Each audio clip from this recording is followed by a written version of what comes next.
Guys, Roland here.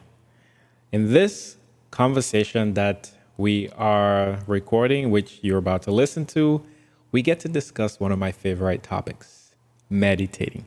And with me is a familiar guest on Conversations with Roland, who is going to tell us why you should meditate. You get to meet her right after this.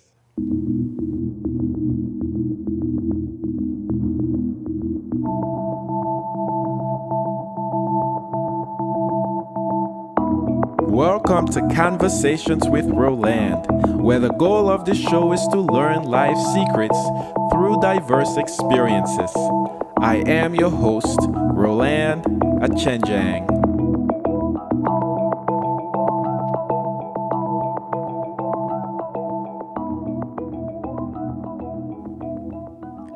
Guys, welcome to another episode of Conversations with Roland. As always, I am super excited to record these conversations, and today is no different. Today with me is a guest who is passionate about sharing her spiritual perspectives based on her personal experiences. She also mentors spiritual seekers so as to help them heal at all levels of their life and at all phases of their being. She has had many otherworldly experiences or spiritually transformative experiences, and she was able to share some of this at the latest 2021 online IANS conference with yours truly. And I'm talking about none other than my sweet friend Ritu LeBouef. Ritu, welcome back. How are you? I am great, Roland. So glad to be back with you. Your conversations with you are always delightful. Likewise. And I think they are delightful, particularly because of the guests that I have on here speaking about experiences that they are super versed in. And so it makes for a wonderful conversation. And this one especially because you are great at meditation, and I have heard so much about it. You've written about it, and you also mentor. So it's we are passionate about. This is a topic we both know very That well is about. And that you is ask the true. best questions. I've heard that from others also. I appreciate it. I appreciate it. A lot of it is driven by my curiosity. Uh, but yeah, meditating is hands down my favorite thing to do other than take care of my baby and family. And I just love it for so many reasons. But it's really always a pleasure for me to connect with someone who has also taken advantage of the practice to help them grow, expand their consciousness, and get to a place where they can actually share the experiences that they've had in a manner that's helping other people who are new to the practice or even seasoned in the practice. Because by listening, they can learn something, pick up something new, and this goes for me too. So, someone like you, super excited to talk to about meditating. We all learn from each other. This is infinite process that we are talking about. So I'll share what I know, and yes, learn from you too. Awesome. Before we get into it, you had an amazing summer. I know some amazing experiences have happened to you, and this is just because we speak every now and then, right? You had a brand new website design, which spiritualroute.com. I'll have links to that. Anyone who's listening, please check it out, and you can learn more about Ritu's work. And then you were also part of the last IANS conference. Yes. And you and I shared, a platform together. And would you mind just sharing what that was like for you? It was fascinating, and I felt blessed because it was like a trailblazing moment for all of us to come together and talk about the culture. We all come from different countries, different cultures, different backgrounds, and yet there are so many similar threads between all of us that there's a society, there's a cultural conditioning that gets in the way of spiritual process and progress.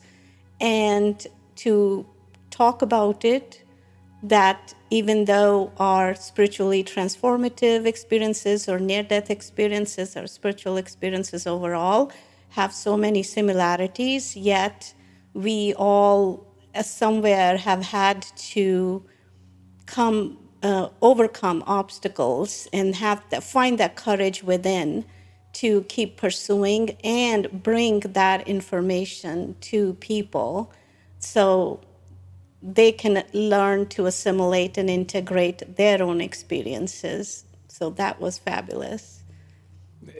No kidding. I thoroughly enjoyed the experience. I thoroughly enjoyed sharing the stage with you and the other beautiful women who were part of the panel discussion. And there's something that you mentioned there, which was really the underlying goal of our conversation. And that's kind of the similarities of after effects that happen when individuals from different backgrounds and different cultural upbringings go through spiritually transformative experiences, finding the courage to overcome them so that they can then share. And all of that really feeds into this conversation we're having today because I know I sound biased here, but meditating seems to be one of those experiences that you can definitely take advantage of to transcend cultural limitations. Because it doesn't matter where you're from, you certainly can meditate and you certainly can use it as a tool to help you expand your consciousness, to help you grow and achieve, a different levels of awarenesses that you're seeking. And we can start by asking you when you first learned to meditate and what that was like for you.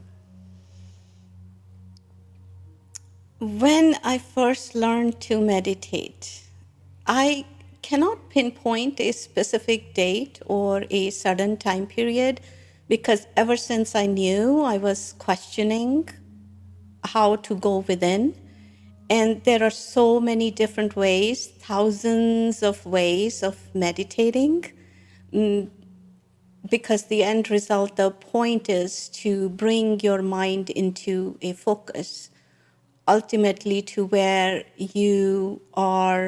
your mind is so still that you can then are able to look at your true self beyond that mind.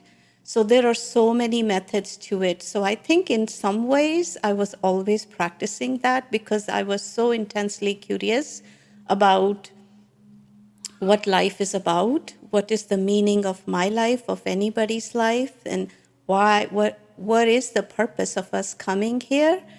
And so I was always searching and experimenting. I think I've been experimenting all my life, but in a more traditional way where you sit down with crossed legs and closing your eyes. That one started somewhere when I was in USA, and I started joining some of the groups that had advertised that they get together to do meditation.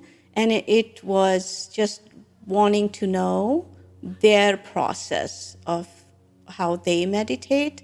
And so that is where I started learning, having experiences right away, and started learning that it's not just one way, that there are so many different ways, because no matter which group I went or joined or experimented with, I had experiences. So that revealed many inner truths, and I learned that ultimately I need to connect with my guru. So I've had of course, I cannot talk about meditation without talking about my guru, right? In one of our previous podcasts, we have talked about my guru, Swami MohanDas Ji Maharaj. And to me, talking about meditation without talking about my guru is like talking about a gold necklace and saying, take the gold away and talk about the necklace. Can't do that, right? Can't do that. So did he ever teach you how to meditate, your guru? So the interesting thing is, with a guru like my guru, a perfect yogi, with the all 1008 divine powers fully manifested in him, and enlightened master, he teaches each person, each disciple, according to their own tendencies. And with me, he took an exception, seems like it, which was so frustrating to me all the time until much later. I realized how it phenomenally served me, is he did not give me any detailed instructions. So I've always been an experimenter.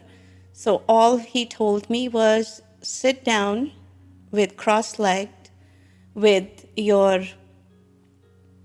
in Dhyan Mudra, which is thumb and forefinger touching each other on your lap, and keep your spine straight, keep your eyes closed, and focus on your third eye. That's all he told me, and he let me loose. Those are So some pretty strange. frustrating. But yet, that's not what he did with some of the other disciples. He gave them intricate, detailed, step-by-step instructions, which I found out later on. I'm glad I didn't find out at that time. I've thrown some tantrums, but I thought this is the way he deals with everyone. So that's how it started. I mean, giving you that kind of very broad, I guess perspective matters. You can almost say those were also some very specific instructions, right? Sit with your legs crossed.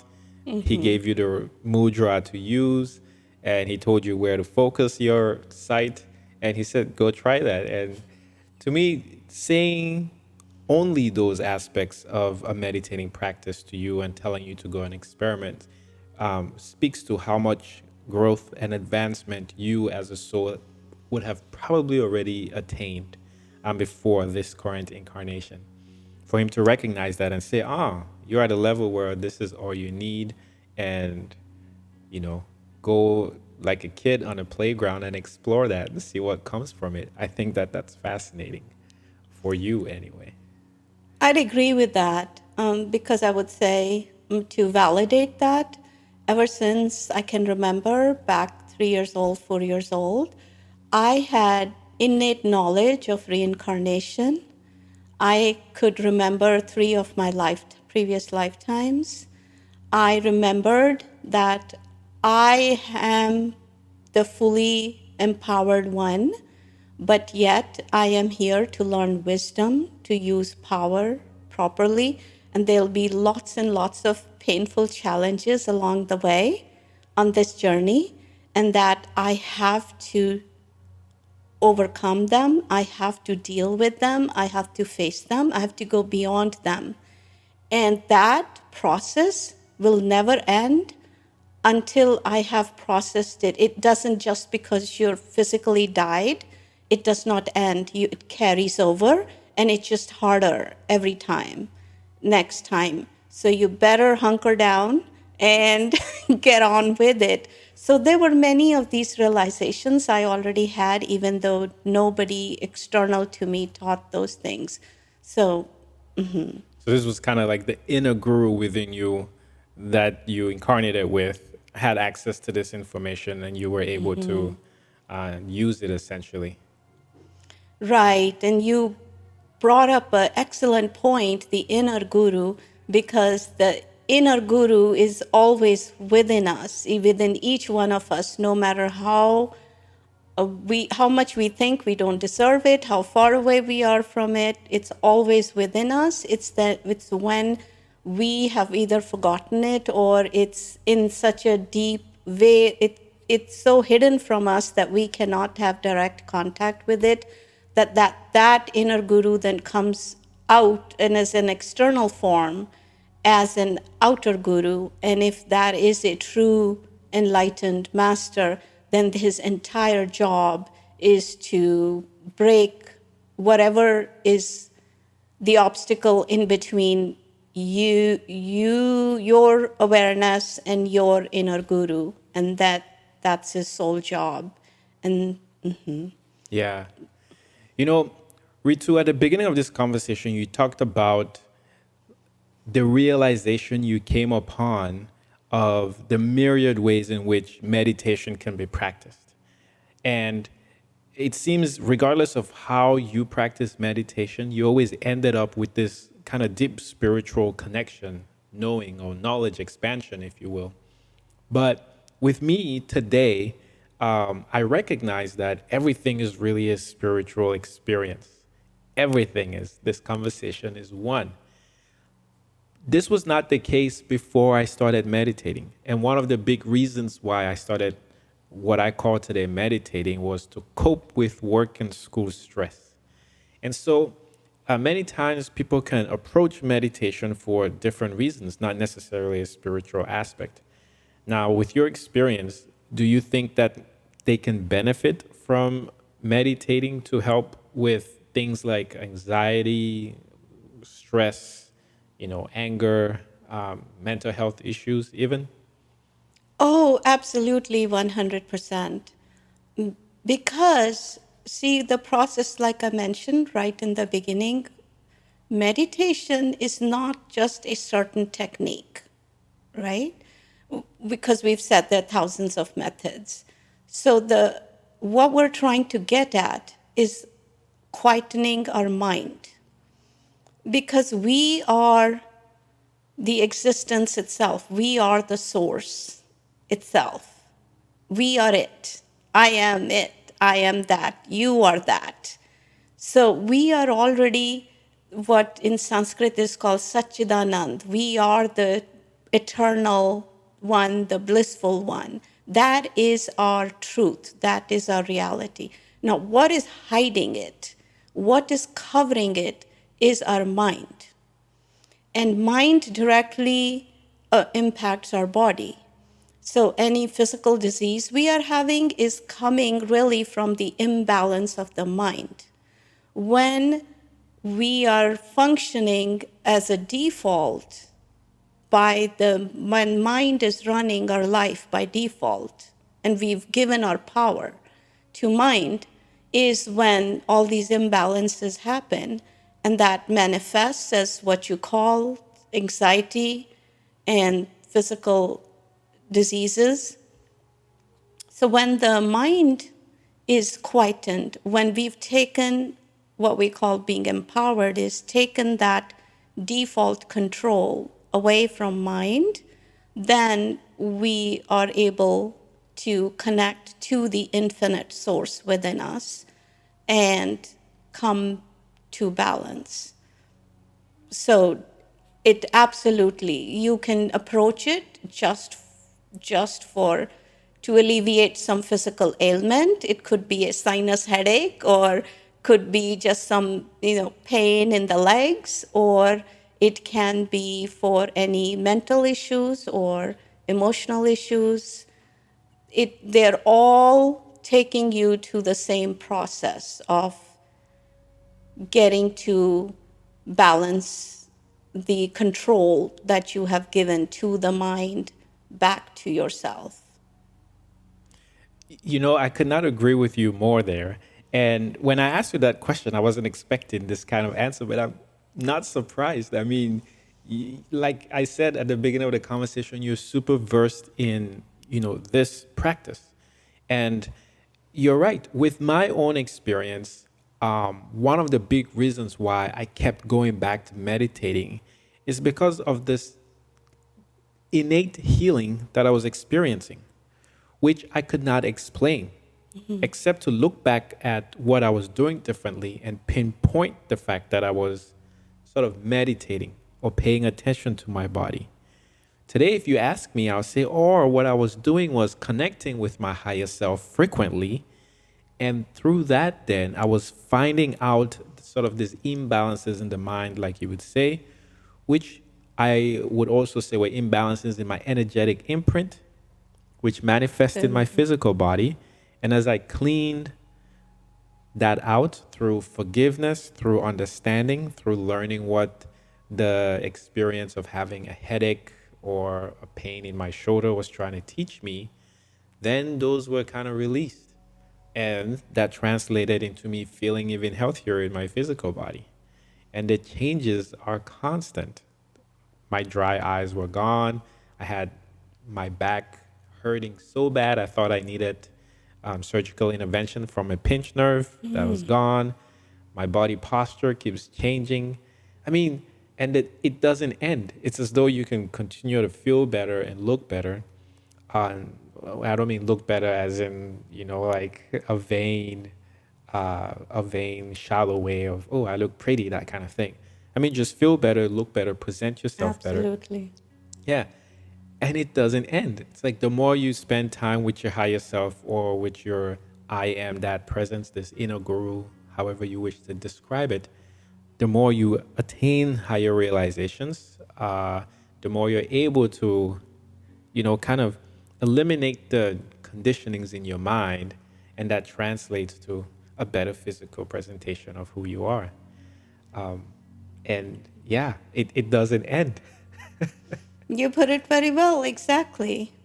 Yeah. Now, so with meditating, again, there's so many ways to do it. This is kind of a very easy catch-22 question. Is there a wrong way to meditate? I would say wrong, two things that come up right away. There could be more, but two things that come up. One is your intention. Why are you wanting to meditate? So wrong way, it's not wrong way for someone else. It could be wrong way for you. That if you have a preconceived notion of it should look like this, or if this is what I should be expecting, so that I can impress somebody else, or I can, for ego boosting, that goes completely contradictory to what we're trying to do. Is mind is the ego. We're trying to put that aside, and if our intention is external, it has an external motivation, then it is a wrong way for yourself. It'll just probably end to more frustration, and then you will want to give up something that is so beneficial. And then two is some very high level meditation, like yoga postures. I will, like, you've heard of tantric yoga? Mm-hmm. Okay, like that, which also sort of includes Kundalini yoga. It's very common.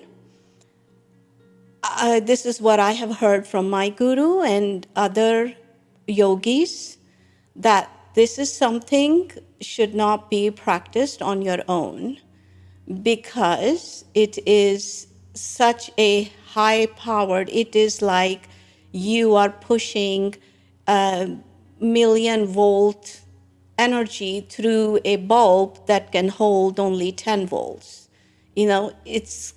Something's gonna go haywire inside, and you don't have the capacity yet to manage that.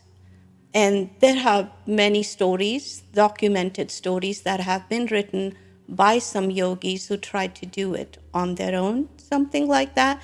And you will find many stories on internet where people went into instantaneous combustion, because we are dealing with the very powerful nadis, the energy fibers called Ida Pingala Sushumna.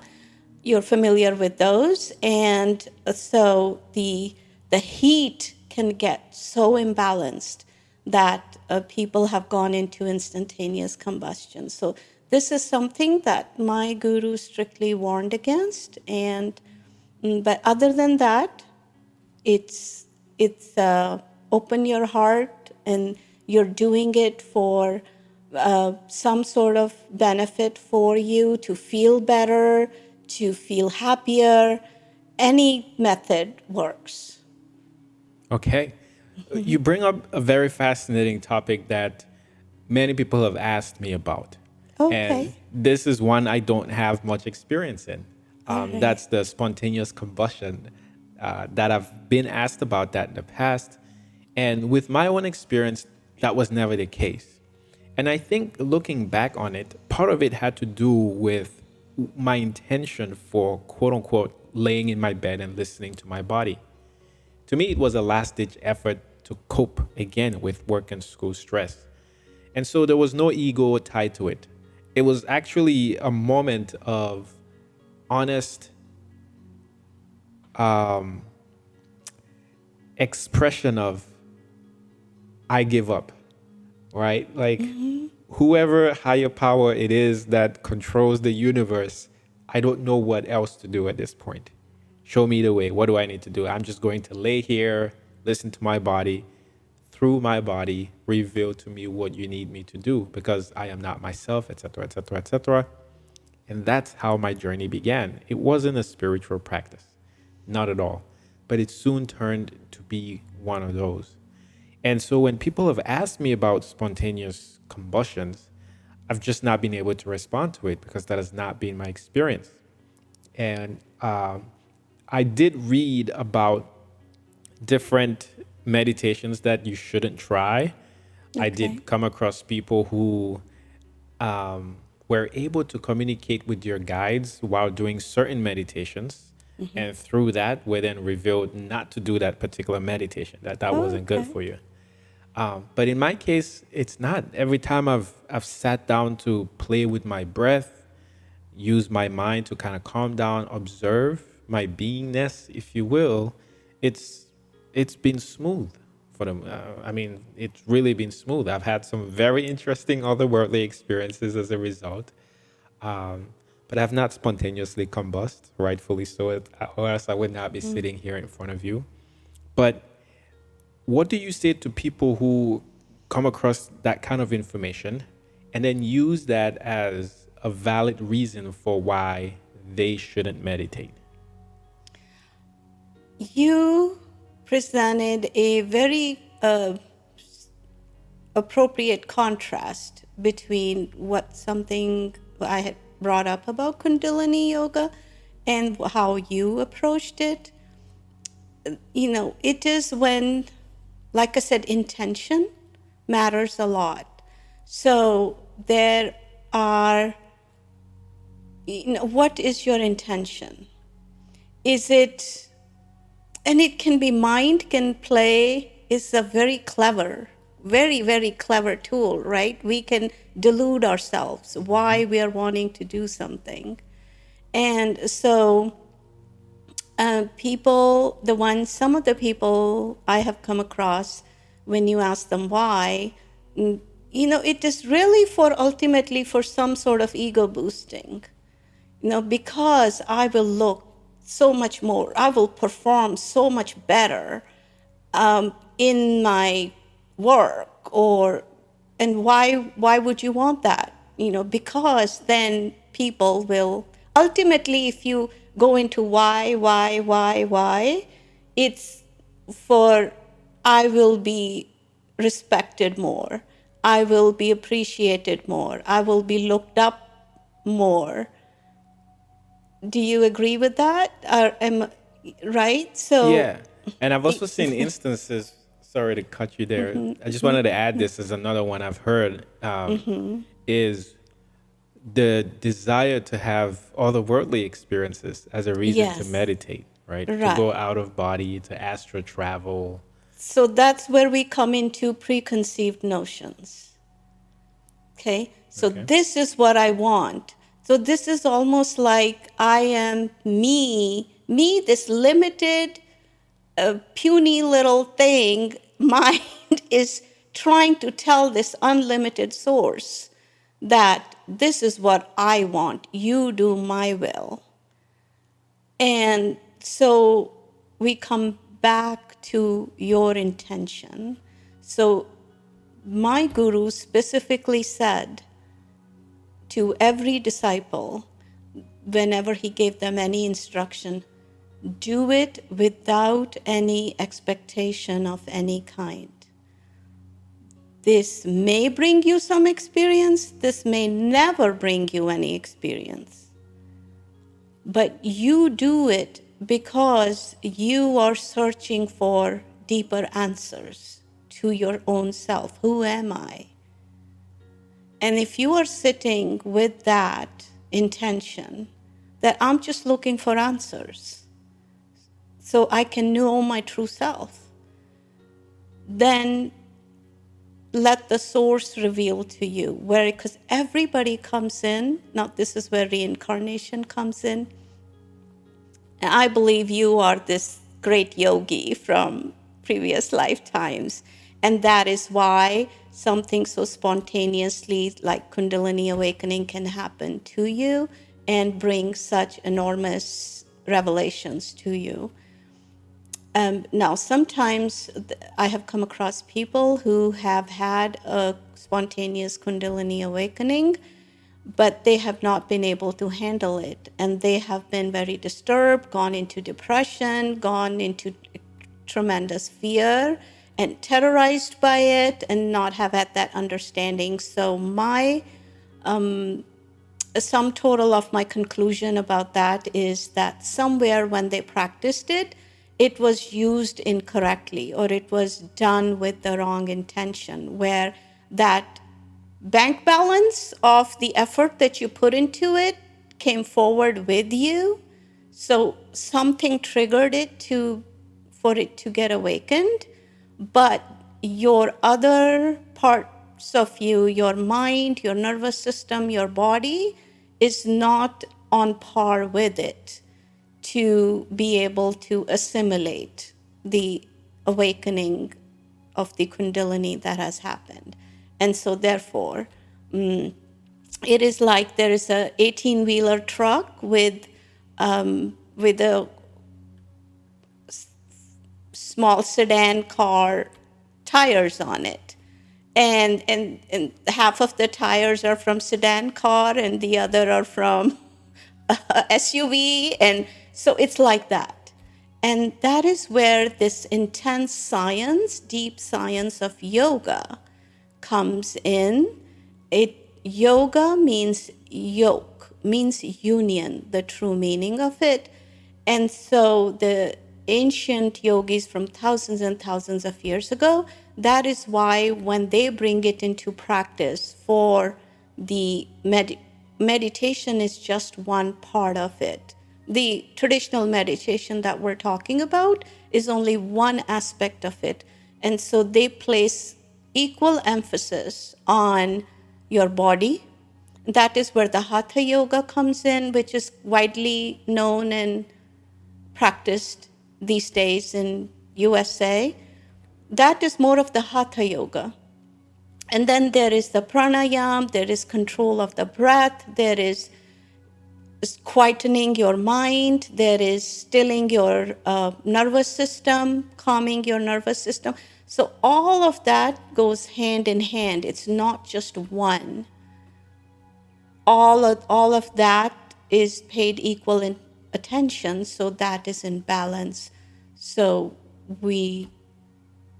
when you ask if there is one wrong way, that would be one. If your body is very weak and you are meditating intensely, if something awakens within you, then it would be kind of hard for your body to assimilate that energy, because that's very powerful energy. And that's when you're kind of tripping over people who can't like that. I can't even hold my spoon. It falls off. It's like my body becomes too weak to handle that energy. So all of these go hand in hand. I see. Yeah, I see. So I wanted to add to this in that the very first moment I decided I would sit and listen to my body, I passed out because I was too tired. And in looking back, I realized it has happened multiple times when I would sit to meditate and then fall asleep. And I've appreciated that as actually a blessing. That's my highest of recognizing, or you don't have the power to handle what we're about to show you. Your body needs to rest and recoup. And then usually when you sleep, take a quick nap, you get back up and you do the practice again. Then it's very expansive. You have that energy to respond to, sort of the messages, the revelation, the expansion of consciousness that you go through as a result. And you spoke about yoga as well. Is there a way for you to describe what is happening to you while you're meditating when you are doing yoga poses and mudras?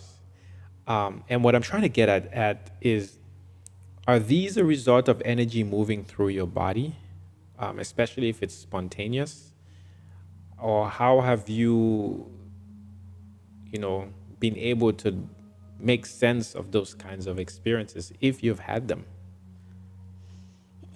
So there are two ways we approach yoga. Is one, when let's say your meditation is not deep enough yet, or you've not had Kundalini awakened. Everybody doesn't have to have that awakened. That is a whole separate dimension of yoga, of inner awakening. Everybody doesn't have to have that. But if you somewhere have done that practice, or if you are from a lineage of masters where that's what they have practiced, then it's very natural that your Kundalini will get awakened. So do want to mention that if somebody's Kundalini is not awakened, does not mean at all that you are not moving towards spiritual progress, towards awakening, because it can happen without it. Like I said, there are so many different pathways to the awakening. So there are two ways when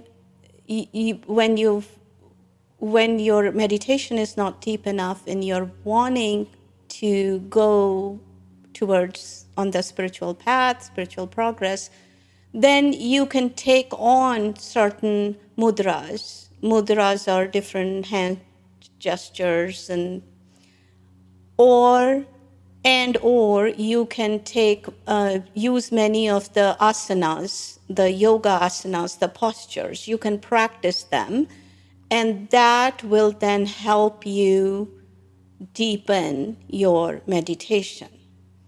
Now, on the other side with me, what happened was I did not know about any of these things. I had no preconceived notions. I had no clue. But when you have a master, a yogi, perfected yogi like my guru, then it's their grace that they can, combined with your previous lifetime practice, bank account you have brought with you, where you are on that journey, combined with that, if they deem it appropriate, with their touch, with their look, with their intention, even if they're sitting on the moon, million miles away, they can make that. It's like remote control. They can make it possible and awaken your Kundalini. And so I don't know if mine was always awake or partially awake, but when I started sitting down properly on a daily basis for meditation at one point, then the Kundalini awakened on its own. And it was just surging through my body, and I was automatically going into asanas and kriyas, something similar to what you described. And there was just vibrations, and what I learned was it's purifying whatever needs to be purified, the chakras, and it has its own timing. You cannot dictate anything to it. It takes over you and your body and your life, and it'll do what it needs to do unless you forcibly stop it, which you should not, which many people mistakenly do. And that can come from, their just own internal fear or not having enough faith in their guru. Many people have stopped it. So I didn't. And it's just amazing. So what it does is, instead of me trying to figure out which mudra is good for me, which asana is good for me. You know, 'cause there are thousands of mudras and thousands of asanas. This is intelligent energy. This is cosmic energy. And it is supreme intelligence. So it knows what is best for me, and it'll put my body into that mudra or that asana and the vibrations, whatever needs to happen, and the bandhas, you know, like we have mool bandh and things like that. Yeah. You know, the one thing you spoke about as you were sharing your feelings or reflections about the question I asked was the cleansing that happens when your body spontaneously adopts these positions, and the need for trust when this is happening. Because for someone like me, it was very scary. And I've told you this before. I honestly thought that I was possessed by, quote unquote, the dark side. You know, I thought, this is not normal. What have I done? I never learned anything like this in my Catholic upbringing. Why are my hands moving by themselves? What are mudras? I had never even heard of mudras until after my hands are doing this. And then I go research and I'm seeing mudras. And what was neat is I continued to go through the exact same experience you discussed. So much so that I could no longer go to a regular yoga class led by a different instructor. Yes. I really can't. Because when I I go to can't that, either. yeah, like if I go to that class and I go through the flow that the yoga teacher or instructor has prepared, it actually puts me out of alignment. And I found that my own meditation would connect me to my higher self, who would then direct me into the yoga poses that I need to go to. Yes. And, you know, I did have preconceived ideas when I started having these experiences that would lead me to adopt certain yoga poses as well as the mudras. I didn't. But for the yoga poses, I did. Because as a college student, I worked out regularly, and one of my workouts incorporated yoga classes and Pilates. Okay. And so there was a familiarity with the poses that I had been adopting in yoga class versus while I was in deep states of meditation. But there was a stark difference in deep states of meditation. When I would adopt these poses, they were so blissful. And effortless. And Completely. they were very precise. Like I would move my pinky a millimeter and it would make a hell of a difference. Like my entire body. My breathing was in sync. And there were times when I would breathe really fast and I would feel like heat exit the part of my body, or I would sweat, that kind of thing. Then I would calm down and then I would move.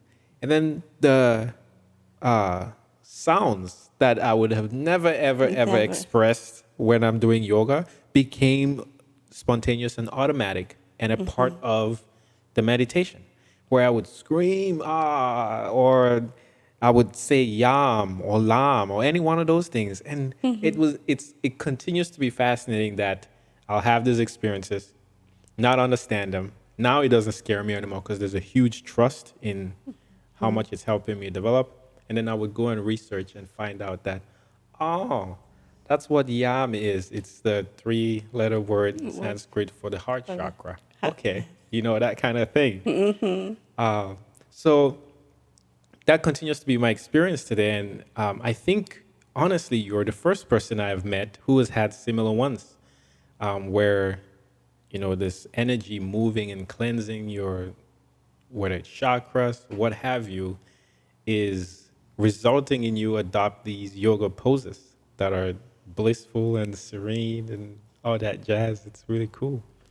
So for me, I would say not so much now. Again, you know, what I want to warn against is someone listening to all the poses that you experienced, that someone expecting the same poses. This is what I mean by preconceived notion.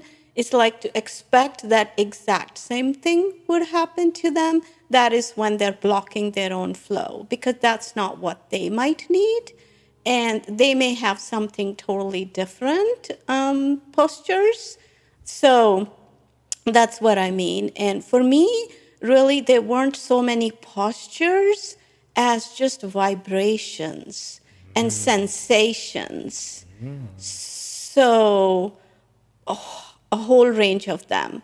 And there weren't so many of the postures, but mudras, sensations, and vibrations. Yeah. You bring up a good point, and I'm glad you reiterated that a different individual will have a different path. And when I hear that, what strikes me as very important to speak, and this is coming from my heart again, is to slowly build on the trust that you are going down the right path. And a lot of it really is, supported by the lack of a preconceived idea, the lack of, forced path that you think you should take, and really, really more of a letting go and a trusting that this higher self, which is very much who you are, is going to support you and reveal to you what you really need, even though it might not be what you want. I think that that's important. I'd like to add to that. For me, my guru strictly told me, do not focus on any experience you're having. Just let it be. Whatever is happening, just let it be. Just like you, when you sit for meditation, whatever thoughts that pop up in your mind, you just ignore it. You just let it pass by, bye-bye, and there's no reaction. So the same way he told me that these experiences, later on, he told me that these experiences can become roadblocks if you're focusing on them too much, because they are just like milestones. They are just milestones along the way. So don't get focused on them, and they may or may not uncover some divine power. Do not focus on anything. So it always reminds me of that TV show, game show, where they have all these doors, right? This is what you have in hand. You ready to give that up for something that's behind that door? So it's like that. Do you wanna? There's always, so these are like almost, I think maybe that's what Bible talks about as temptations, and that they're called riddhis and siddhis when they start opening up, and so you are to ignore. So I would translate what he said in Hindi is like, yes, it happens, let it be, let it go. And so that's all. And so when you told me we were going to talk about this topic, and I started listing, it's like, well, let me go back and let me make a list of all the experiences that I've had during meditation and outside of meditation. I came up with 54 unique realizations and experiences that shaped whatever I do know and the awareness that I have. And I kind of stopped at that. It's like, I know we cannot share all of these, so maybe for another time. But it can go that way if you just let them be. Don't focus on them. And that's what I did. Until finally in 2011, he told me, okay, now you can start sharing what you know, what your experiences were.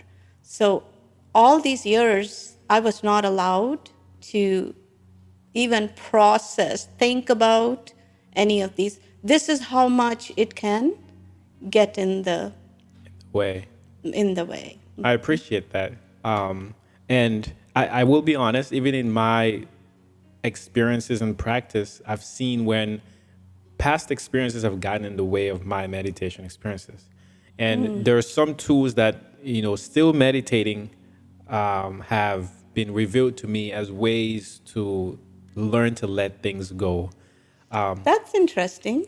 So one of them is, this is kind of funny, but thinking of it as shit, Like if you go to the bathroom and you poop, you don't hang on to it. You just flush it, you let it go, right? So think of You your need experience. to, yeah. Yeah. Think of your experiences as, oh, okay, it's come and gone. You've learned from it, move on. The other aspect that I was made aware of that I found very fascinating was this.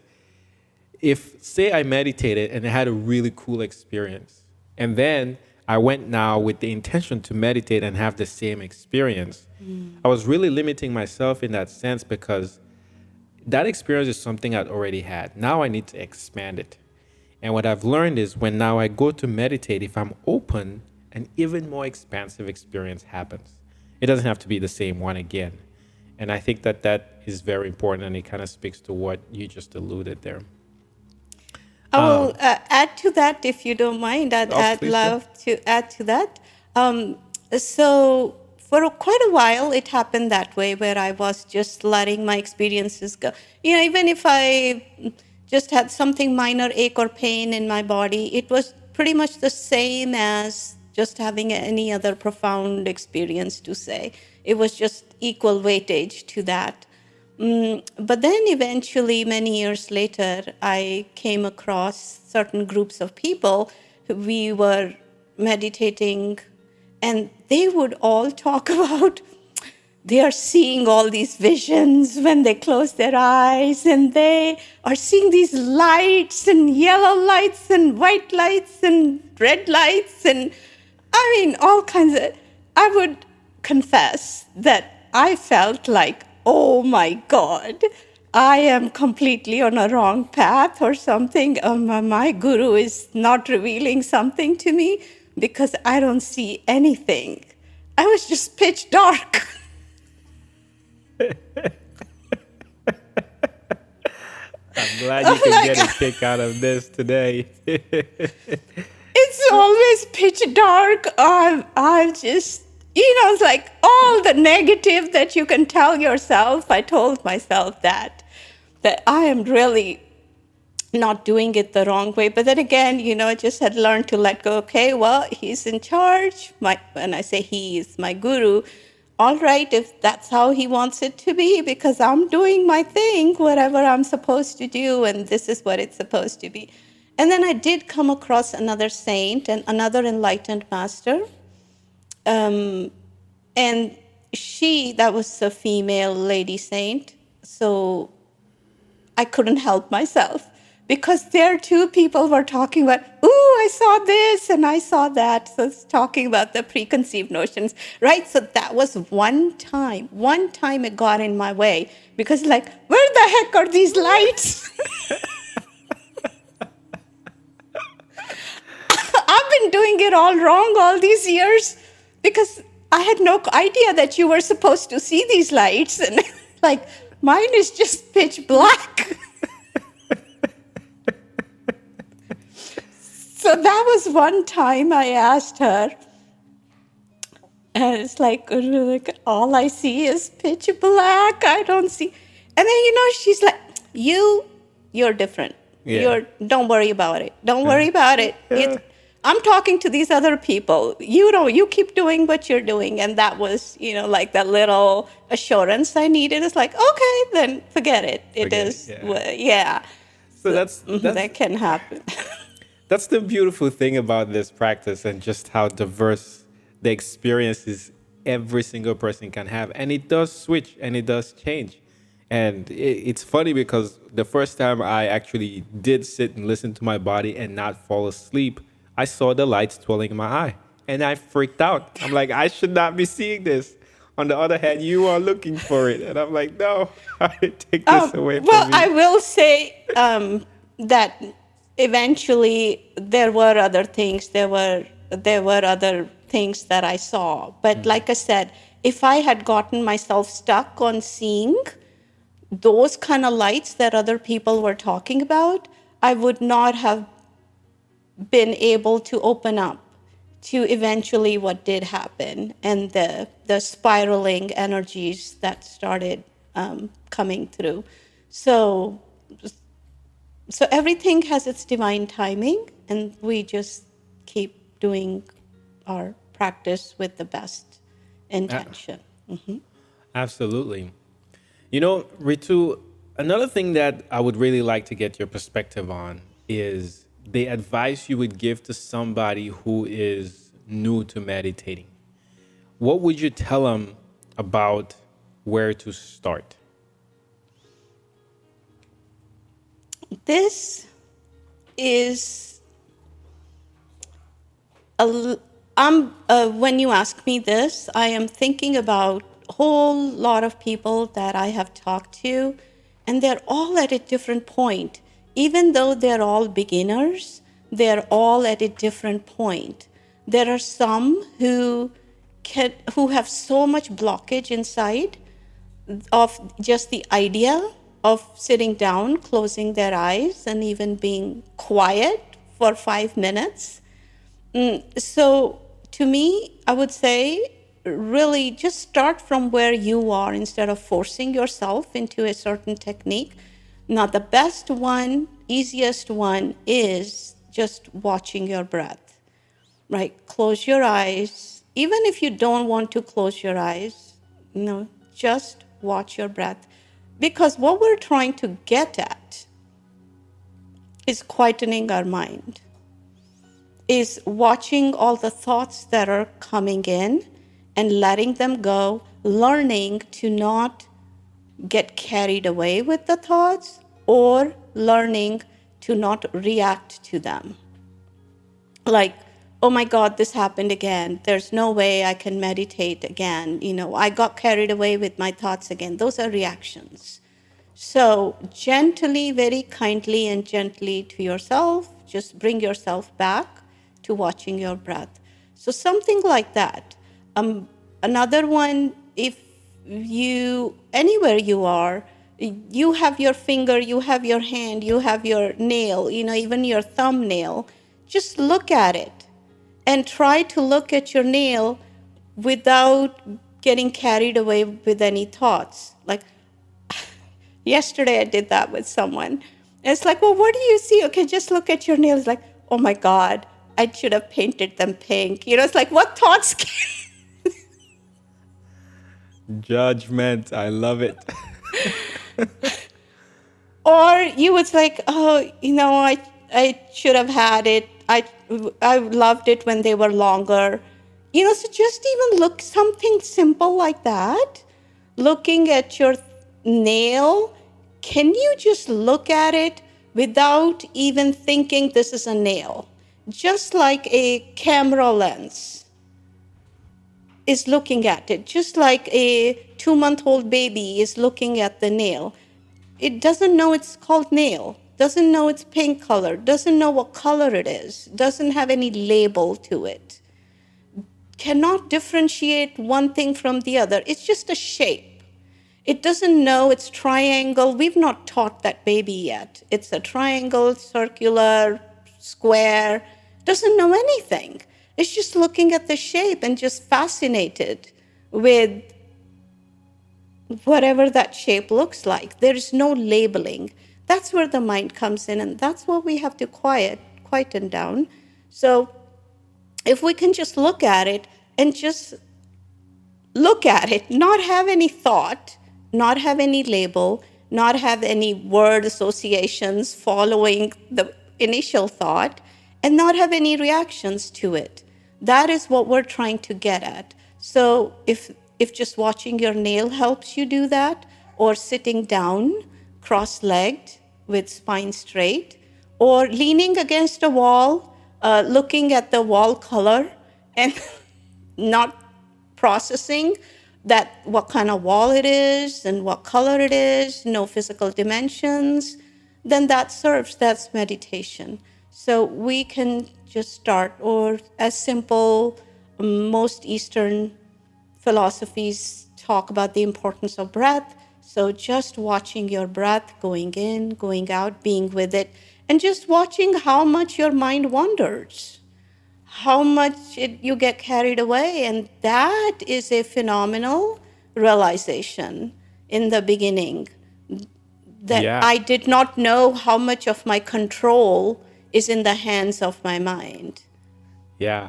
I love those examples that you gave. And the one underlying takeaway from all of it is the ability to observe without interfering. Just watch. Some people use the word awareness. Just be aware of anyone or anything, whether it's the wall, your fingernail, your thoughts, your breathing, etc. And I think I would agree that that's really a very nice place to start meditating if you're a beginner, right? Because from there, you can then start to add on different experiences, whether it's visualizations, etc., and all of that. And you can use that to enhance your practice. You know, it's always so fascinating to talk with you, Ritu, and we are at about an hour here, which is Already? yeah, That was already. like 10 minutes. No, we're actually a little over an hour already. Wow. And the conversation was great. I mean, to learn about your experiences, to learn about your thoughts and feelings about meditation.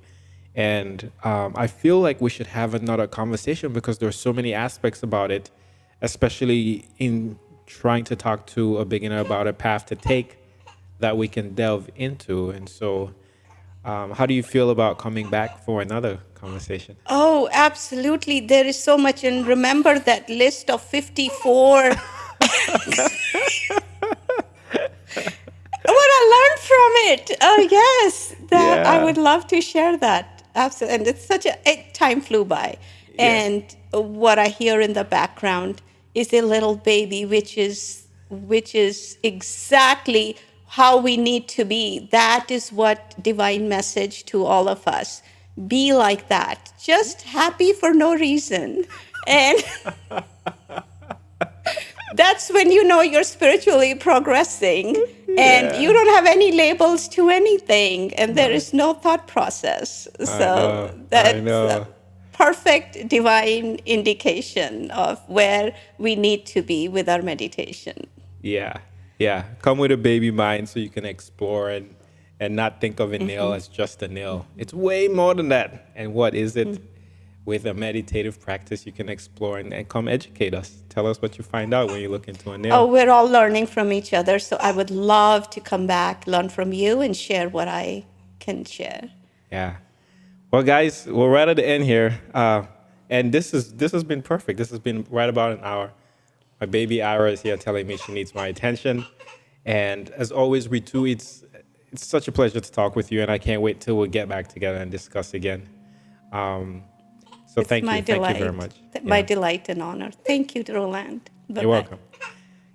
Guys, I'll have Ritu's website link in the notes section of this podcast. If you're watching this on YouTube, just look below, connect with her. She's a wealth of knowledge when it comes to meditating, as my baby is making noise.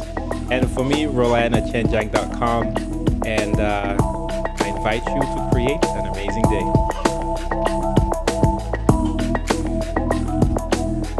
Ira.